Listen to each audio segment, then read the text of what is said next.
आवाज आ रही है। Okay, so we were talking about otitis media. We were talking about otitis in general infection के बारे में बात कर रहे थे आउटर ईयर की, और अब हम बात करते हैं अपने मीडियल ईयर की तरफ। और मिड ईयर अगेन एक कैविटी थी जिसके एक साइड पर टिम्पैनिक मेम्ब्रेन थी, एक साइड पर आपकी ओवल विंडो या इनर ईयर था, ऊपर की तरफ मैस्टॉइड बोन थी और नीचे की तरफ बेस में से आपकी यूस्टेशियन ट्यूब निकल रही थी। अब इस स्क्वायर को अपने जहन में रखें। अब ये जो स्क्वायर है इसके अंदर बाज़ औक़ात इन्फेक्शन हो सकती है, और वो इन्फेक्शन किस वजह से हो सकती है, बहुत सारे रीज़न्स हैं। सबसे जो कॉमन रीज़न वो यही है कि इन्फेक्शन जो है वो आपकी यूस्टेशियन ट्यूब से होती हुई it reaches the middle year, और वहाँ पर इन्फेक्शन जो है वो डेवलप हो जाती है। अपर रिस्पायरेटरी ट्रैक्ट इन्फेक्शन होते हैं, वो इन्फेक्शन जो ऊपर ट्रांसमिट हो जाते हैं। तो एक तो ये तरीका हो सकता है, और उसके अलावा भी आउटर ईयर से अंदर वाले ईयर में भी आ सकती है। जैसे कि अभी हमने बताया कि इन्वेजिव इन्फेक्शन अगर आउटर ईयर में हो जाए तो वो नेबरिंग सेल्स को इन्वॉल्व करती चली जाती है, और मेनिंजीज और मिडल ईयर के अंदर भी वो ट्रांसमिट हो सकती है। खैर, anyways let's talk about otitis media. Otitis is infection and media stands for middle year.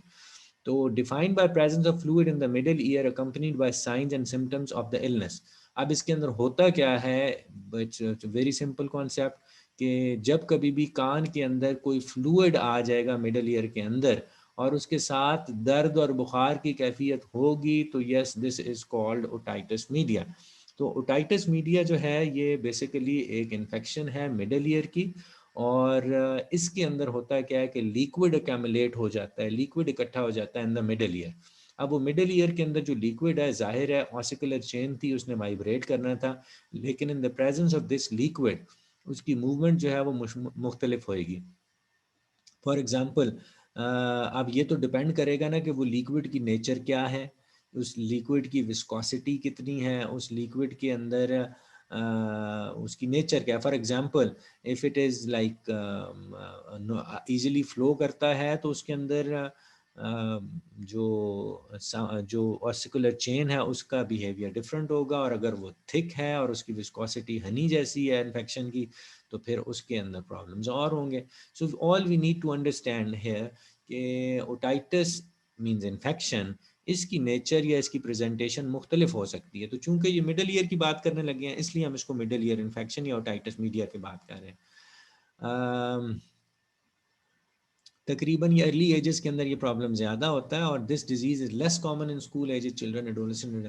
बहरहाल अर्ली एजेस के अंदर वो ज़्यादा है, फर्स्ट 3 ईयर्स के अंदर, लेकिन जैसे जैसे आप बड़े होते जाएंगे इसकी इन्फेक्शन जो है वो जो जो ये प्रॉब्लम है वो कम होती जाएगी।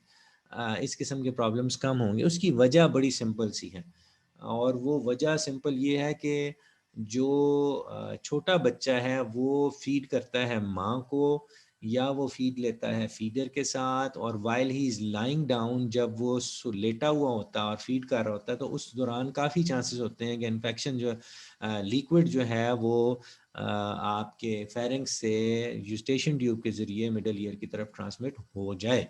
So this was quite an incident, और ये पॉसिबल था कि उसको बच्चे को अर्ली एजेस में, जब तक कि उसका हेड एंड नेक कंट्रोल नहीं आया, जब तक कि वो अपराइट बैठ के खाना शुरू नहीं हुआ, उसके साथ ये प्रॉब्लम ज़्यादा होते हैं। लेकिन जैसे ही वो बड़ा होता है और स्कूल एज में आता है, जब वो अपराइट बैठ जाता है और डाइनिंग टेबल पे बैठ के खाता है या सीधा बैठ के खाता है, तो इस transmission of liquids in the middle ear through eustachian tube, उसके चांसेस जो है वो कम हो जाते हैं। सो मूविंग अहेड, इसके फैक्टर्स कौन कौन सी हैं इसके साथ। Otitis media has been associated with immunosuppression, immunity कम हो, पैसिव स्मोकिंग हो, माँ अपने बच्चे को ब्रेस्ट फीडिंग सही तरीके से ना कराए, बहुत ज़्यादा सर अगर आप नीचे कर देंगे तो चांसेस हैं कि फ्लूइड जो है वो ईयर में जाएगा थ्रू यूस्टेशियन ट्यूब। सो इसका बेहतर तरीका होता है कि सर जो है बच्चे का ऊपर हो जितना पॉसिबल है, so that he can be safe. Introduction of infants into large daycare groups. ये बेसिकली एक कॉन्सेप्ट है कि if unattended, children who are unattended are more likely to drink. जैसे छोटे बच्चों को आपने देखा जब वो पानी पीना शुरू करते हैं ना, पूरा ही सर पीछे ले जाते हैं अपना, अगर वो बॉटल से पी रहे हैं। सो ये वाला पोजीशन भी जो है बच्चों के अंदर, अनअटेंडेड जब वो रहेंगे और खाएंगे पिएंगे तो इसके लाइकलीहुड्स बढ़ जाती हैं। बाज़ जैसे मैं देख रहा था नोट्स, ऑस्ट्रेलिया में और साउथ अफ्रीका वगैरह में ये वाले प्रॉब्लम्स जो हैं वो ज़्यादा हैं, जिसके यानी ओटाइटिस मीडिया की इन्फेक्शन ज़्यादा है।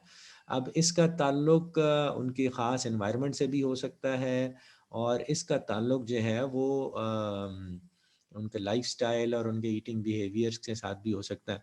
बहरहाल इसका ताल्लुक रेट और एथनिसिटी के साथ भी है।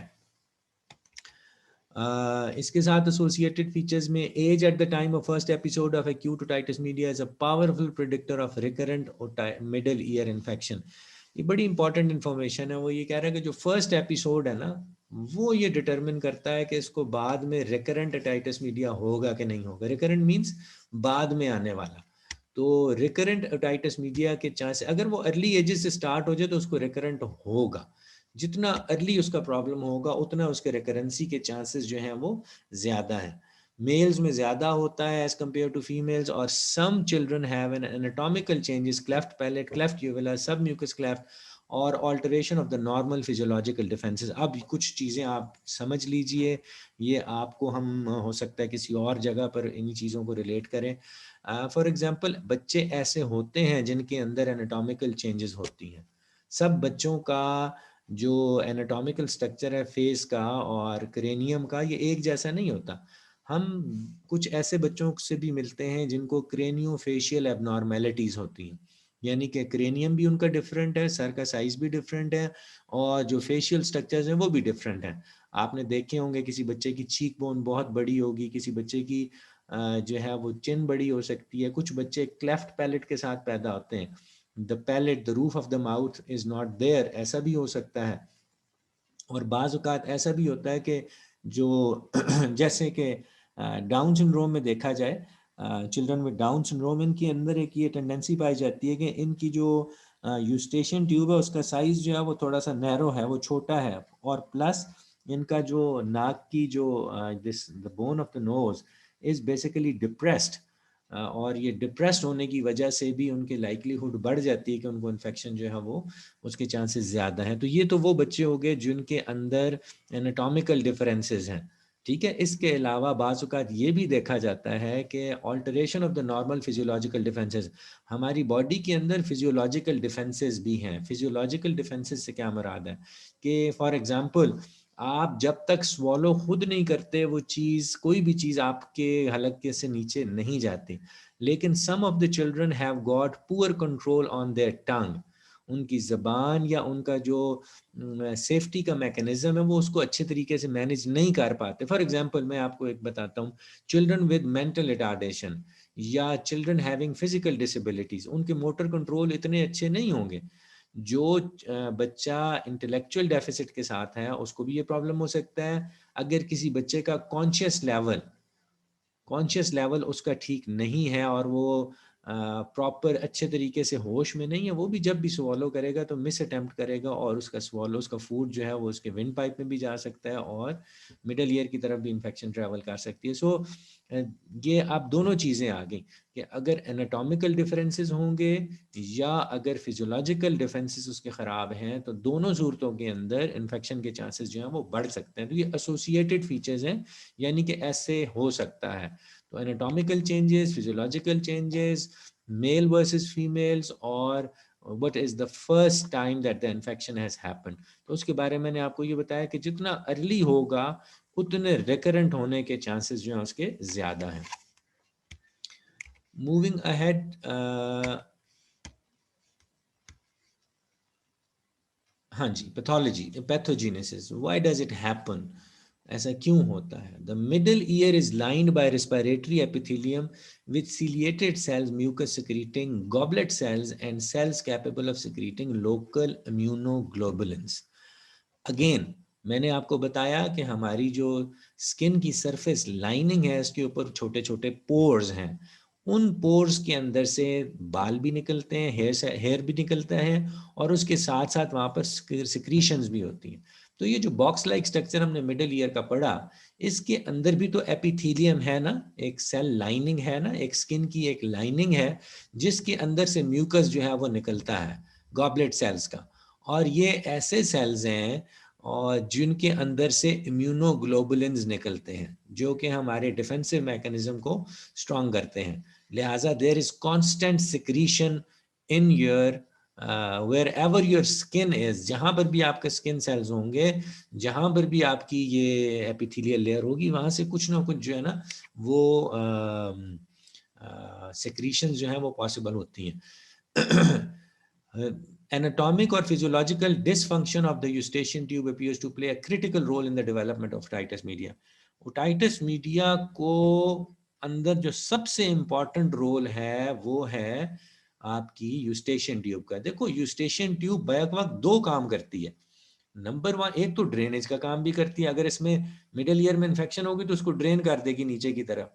लेकिन प्राइमरी इसका काम था ये यूस्टेशियन ट्यूब का कि ये मिडल ईयर और आउटर इन्वायरमेंट के दरमियान प्रेशर को मेंटेन रखती थी। वो भी बड़ा ज़रूरी था क्योंकि उससे टिम्पैनिक मेम्ब्रेन पे असर पड़ता था, हमारे कान में फुलनेस का एहसास होता था, कान बंद बंद महसूस होते थे। तो यूस्टेशियन ट्यूब एक कनेक्शन है between the middle year and pharynx, यानी कि गले और मिडल ईयर के दरमियान एक कनेक्शन है।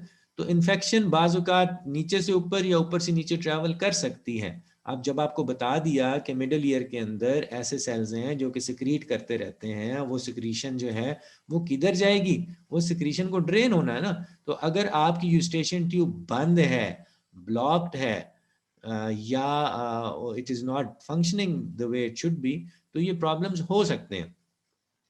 देखो, जब कभी भी आपका गला खराब होता है, जब कभी आपका गला खराब होता है तो आप के गले में इन्फ्लेमेशन हो जाती है। वो इन्फ्लेमेशन क्या करती है, पूरे गले को पूरा गला आपका सूज जाता है, इन्फ्लेम हो जाता है, फूल जाता है। तो इसके अंदर जो वो ओपनिंग थी यूस्टेशियन ट्यूब की वो फिर बंद हो जाती है। यूस्टेशियन ट्यूब की ओपनिंग बंद हो जाती है और आपके कान भी आपको भारे भारे महसूस होना शुरू हो जाते हैं। सो दिस इज पॉसिबल कि बाज़ औक़ात ऐसे इसके इन्फेक्शन या इन्फ्लेमेशन की वजह से यूस्टेशियन ट्यूब काम ना करे, या कोई और एक्स वाई जेड रीज़न है जिसकी वजह से वो ब्लॉक हो गई और काम नहीं कर रहा। तो अब वो जो ड्रेनेज का सिस्टम है वो ख़राब हो गया। जब ड्रेनेज नहीं होगा तो कान के अंदर फिर इकट्ठा होना शुरू हो जाएगा। वो जो सिक्रीशंस थी वो बढ़ती जाएंगी, बढ़ती जाएंगी, बढ़ती जाएंगी। नतीजा ये निकलेगा कि वो ऑटोमेटिकली ओटाइटिस या इन्फेक्शन की शक्ल जो है अख्तियार करती चली जाएंगी। The eustachian tube has at least three physiological functions with respect to the middle ear. Number one, protection of the ear from nasopharyngeal secretions. Number one. Number two, drainage into the nasopharynx of the secretions produced from the middle ear. And number three is ventilation of the middle ear to equilibrate pressure to be as the atmospheric external year kanal pressure. तो ये मैंने आपको बातें अभी थोड़ी देर पहले भी बताई हैं। तो अब आप गौर करें कि मिडिल ईयर के अंदर जो यूस्टेशियन ट्यूब है बहुत इंपॉर्टेंट काम है इसका, और इन तीनों कामों के अंदर कोई अगर चैलेंज आ जाएगा तो फिर वहाँ से ड्रेनेज होना बंद हो जाएगी। जब ड्रेनेज नहीं होगा तो वहीं पर सारा कुछ एकोमुलेट इकट्ठा हो जाएगा। वो जब इकट्ठा हो जाएगा तो लिक्विड जहाँ पर भी इकट्ठा हो उसके अंदर इन्फेक्शन हो सकती है, वो फिर इन्फेक्टेड हो जाएगा, बढ़ता भी जाएगा, इन्फेक्टेड भी होता जाएगा। जब वो ड्रेन नीचे से नहीं होगा तो अब वो आपके कान में दर्द तो शुरू हो गया, अब वो क्या करेगा, वो पस बनती जाएगी, बनती जाएगी, फिर उसने किसी तरफ तो जाना है। और अल्टीमेटली उसके पास एक विंडो थी, वो टिम्पैनिक मेम्ब्रेन वाली। वो टिम्पैनिक मेम्ब्रेन को धक्का देती है और टिम्पैनिक मेम्ब्रेन के ऊपर प्रेशर पड़ता है, टिम्पैनिक मेम्ब्रेन रप्चर हो जाती है। टिम्पैनिक मेम्ब्रेन के रास्ते वो कनाल में आएगी इन्फेक्शन, और इन्फेक्शन कनाल से होती हुई आपके आउटर ईयर से बाहर निकल जाएगी।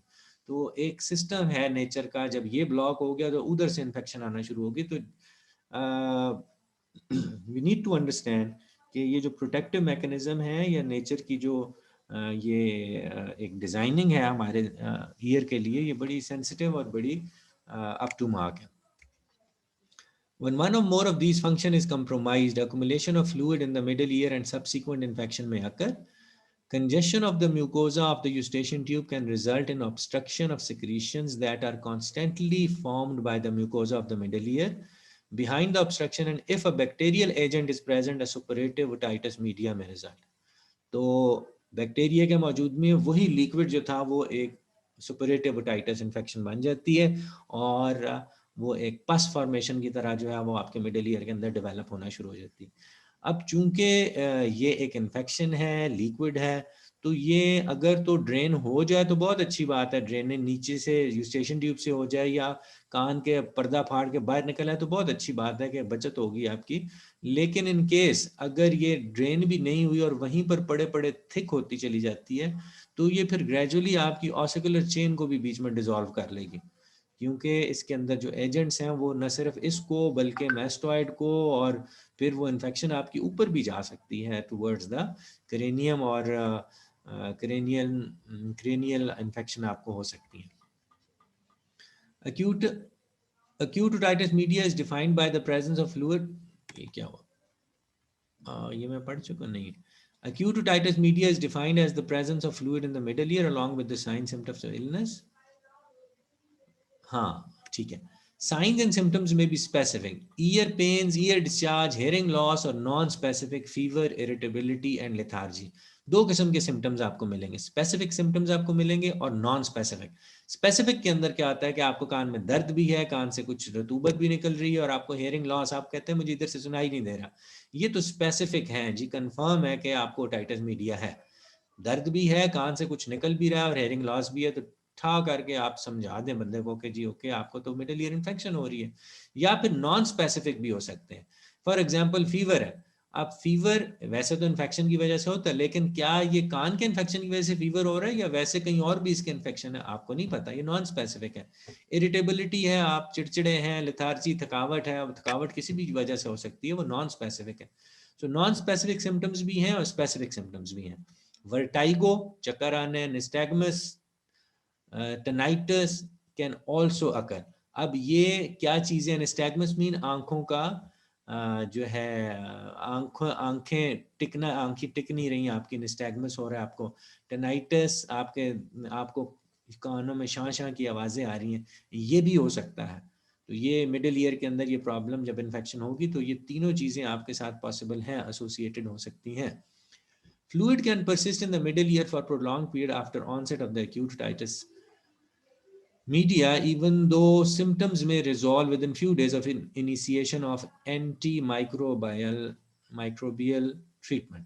जब कभी भी आपने एंटीबॉडीज़ के ज़रिए, एंटीबायोटिक्स के ज़रिए एंटी माइक्रोबियल ट्रीटमेंट कर दी तो वो चीज़ रिजॉल्व हो जाती है चंद दिनों के अंदर, लेकिन ये परसिस्ट भी कर सकती हैं।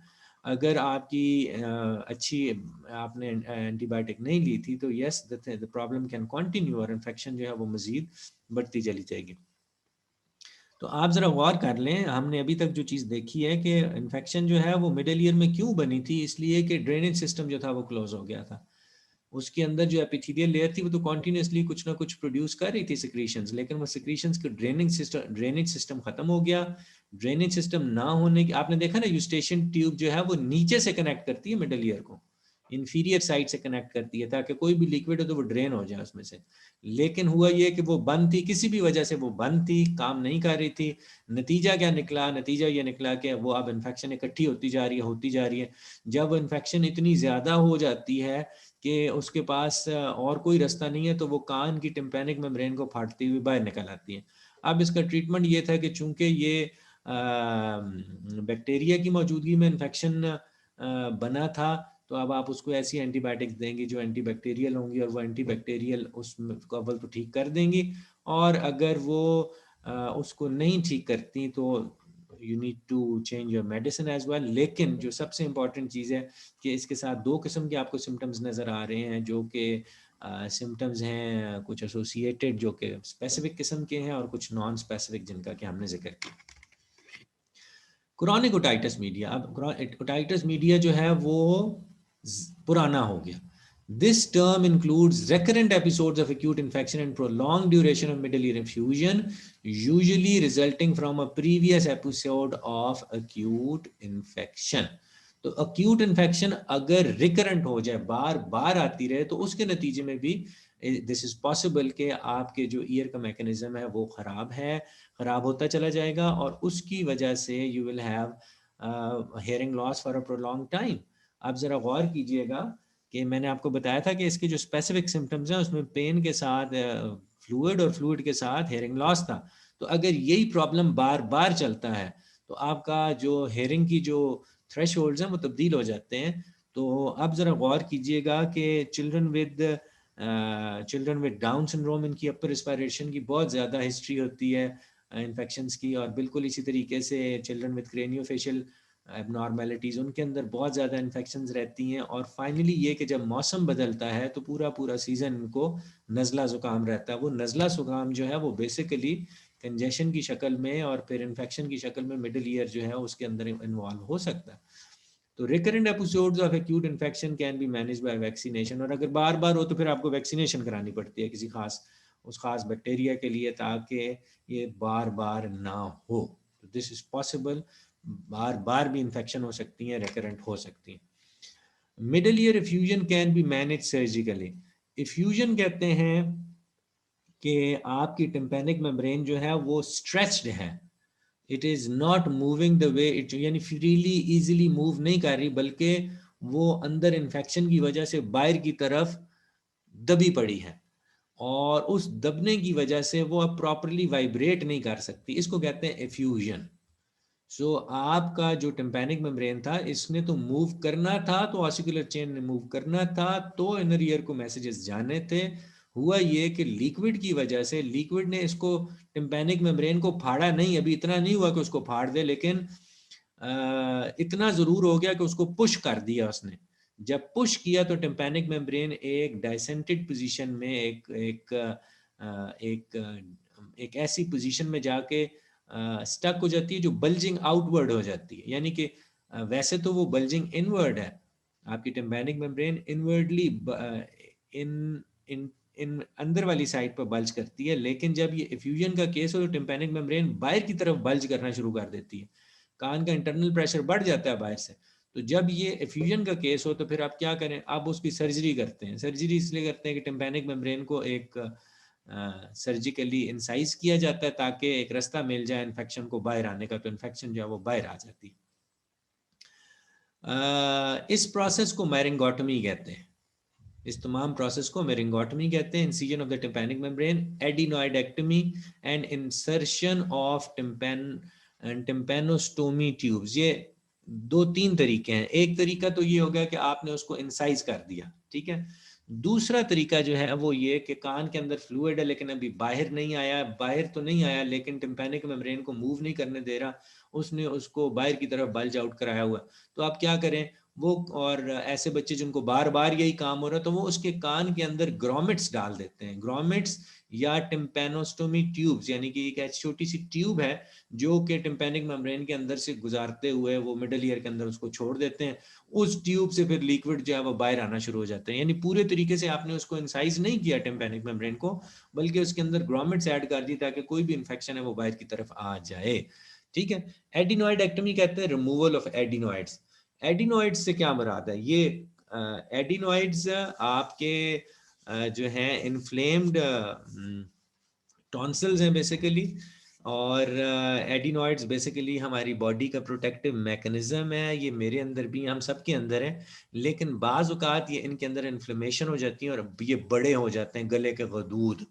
ये गले के गदूद जब बड़े हो गए उसके नतीजे में क्या हुआ कि हर चीज़ स्वलन होगी, स्वोलन होगी। जब वो स्वोलन हुई तो टिम्पैनिक जो यूस्टेशियन ट्यूब थी उसका जो नीचे वाला एंड था वो बंद हो गया, अब ड्रेनेज सिस्टम ब्लॉक हो गया।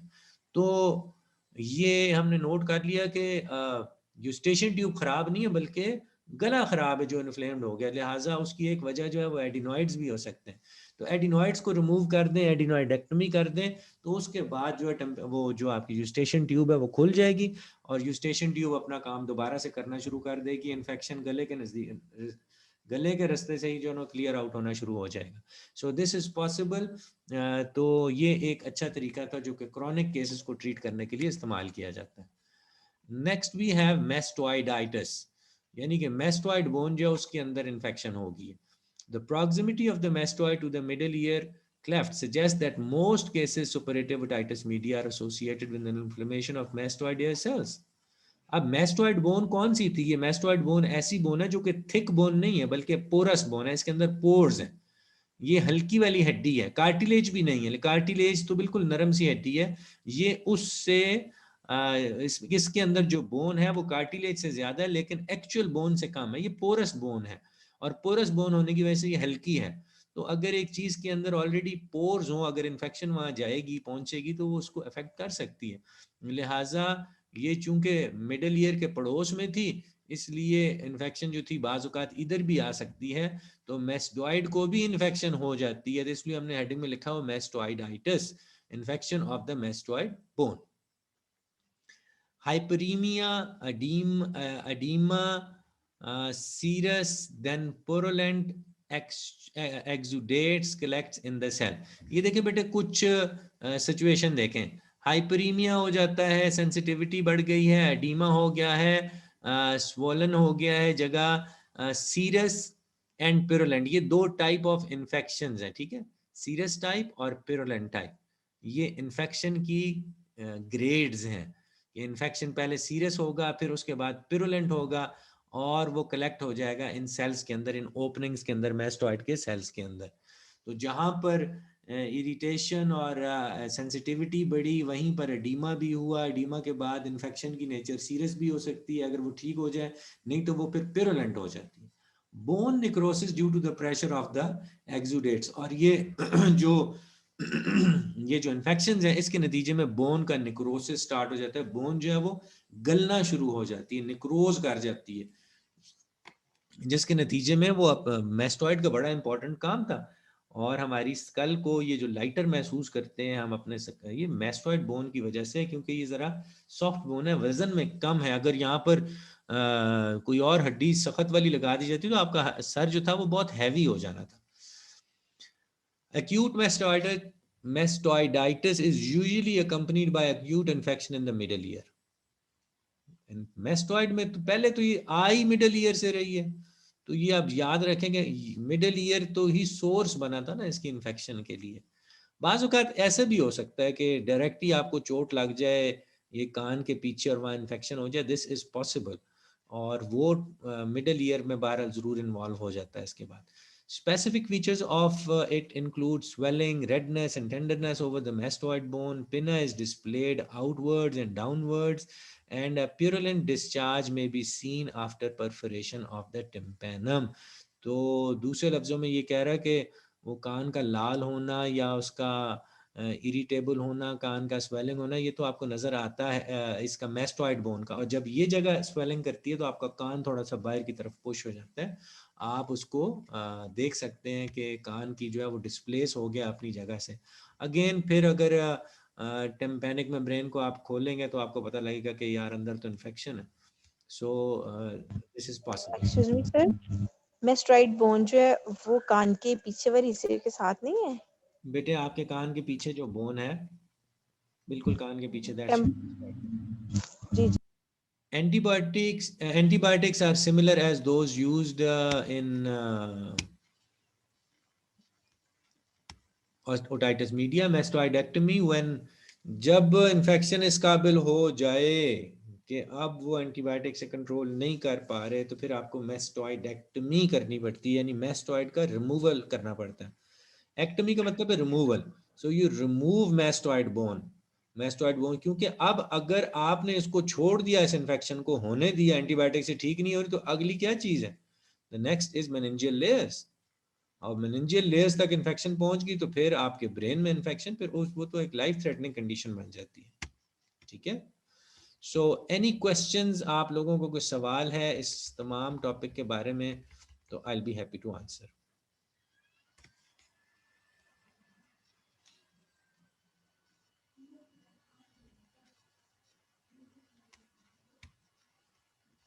No question?